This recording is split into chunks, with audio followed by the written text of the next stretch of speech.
सप्तदशः सर्गः। श्री राम का राजपथ की शोभा देखते और सुहृदों की बातें सुनते हुए पिता के भवन में प्रवेश। इस प्रकार श्रीमान रामचंद्र जी अपने सुहृदों को आनंद प्रदान करते हुए रथ पर बैठे राजमार्ग के बीच से चले जा रहे थे। उन्होंने देखा सारा नगर ध्वजा और पताकाओं से सुशोभित हो रहा है।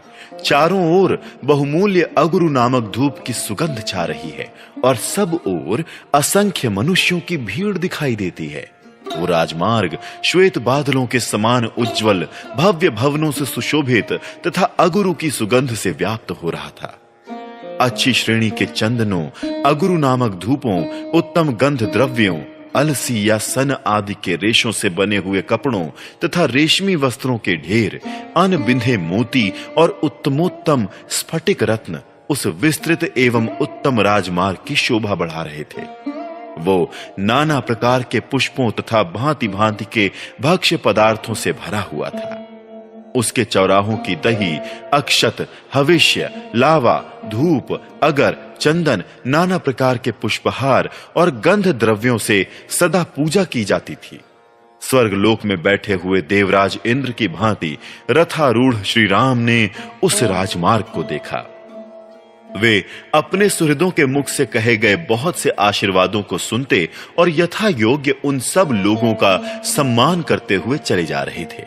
उनके हितैषी सुहृद कहते थे, रघुनंदन, तुम्हारे पितामह और प्रपितामह जिस पर चलते आए हैं, आज उसी मार्ग को ग्रहण करके युवराज पद पर अभिषिक्त हो आप हम सब लोगों का निरंतर पालन करें।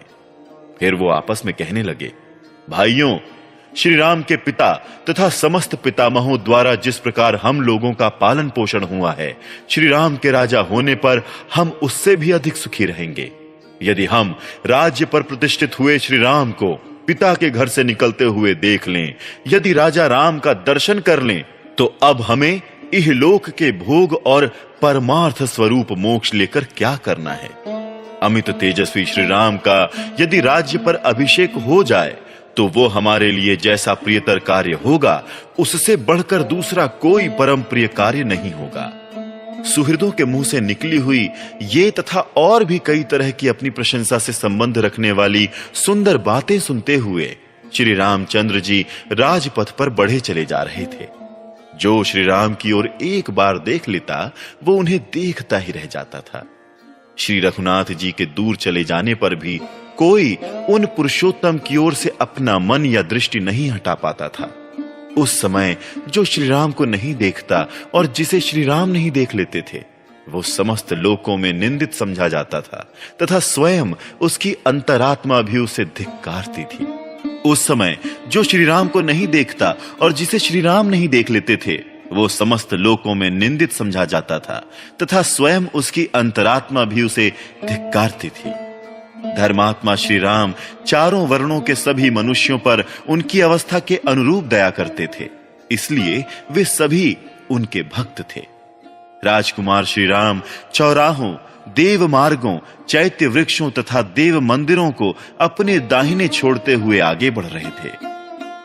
राजा दशरथ का भवन मेघ समूहों के समान शोभा पाने वाले सुंदर अनेक रूप रंग वाले कैलाश शिखर के समान उज्जवल प्रासाद शिखरों से सुशोभित था। उसमें रत्नों की जाली से विभूषित तथा विमानाकार क्रीड़ा गृह भी बने हुए थे, जो अपनी श्वेत आभा से प्रकाशित होते थे। वो अपनी ऊंचाई से आकाश को भी लांघते हुए से प्रतीत होते थे।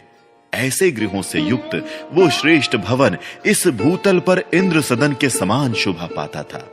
उस राजभवन के पास पहुंचकर अपनी शोभा से प्रकाशित होने वाले राजकुमार श्री राम ने पिता के महल में प्रवेश किया।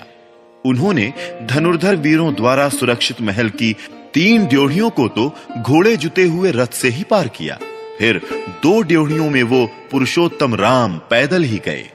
इस प्रकार सारी ड्योढ़ियों को पार करके दशरथ नंदन श्री राम साथ आए हुए सब लोगों को लौटाकर स्वयं अंतःपुर में गए।